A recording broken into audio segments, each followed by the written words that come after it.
পৃথিবীতে এমন একটি ইবাদত আছে যা শুধু রক্ত ঝরানো নয়, বরং আল্লাহর জন্য ভালোবাসা, ত্যাগ ও আনুগত্যের প্রতীক।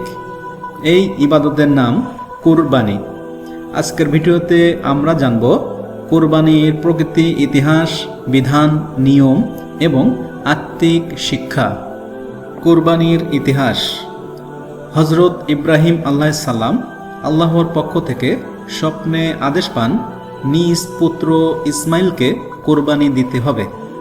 তিনি বিনা দ্বিধায় আদেশ পালন করেন, কিন্তু যখন কুরবানি দিতে যান আল্লাহ তাআলা তার ত্যাগ কবুল করে এবং ইসলামের পরিবর্তে একটি ভেড়া কুরবানি হয়।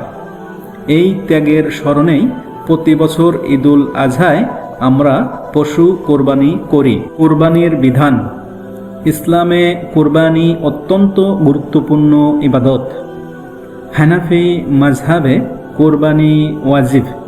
একজন প্রাপ্তবয়স্ক আকল বল সম্পন্ন মুসলমান যার কাছে কুরবানির সময় নেশাব পরিমাণ সম্পদ থাকে, তার জন্য কুরবানি করা জরুরি।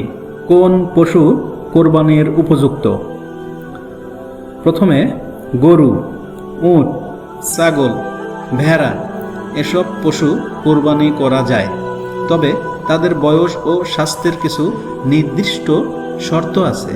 শর্ত হলো গরু উট কমপক্ষে 5 বছর, ছাগল ভেড়া 1 বছর। পশুটি হতে হবে সুস্থ ও দাগবিহীন। কোরবানির সময়সীমা।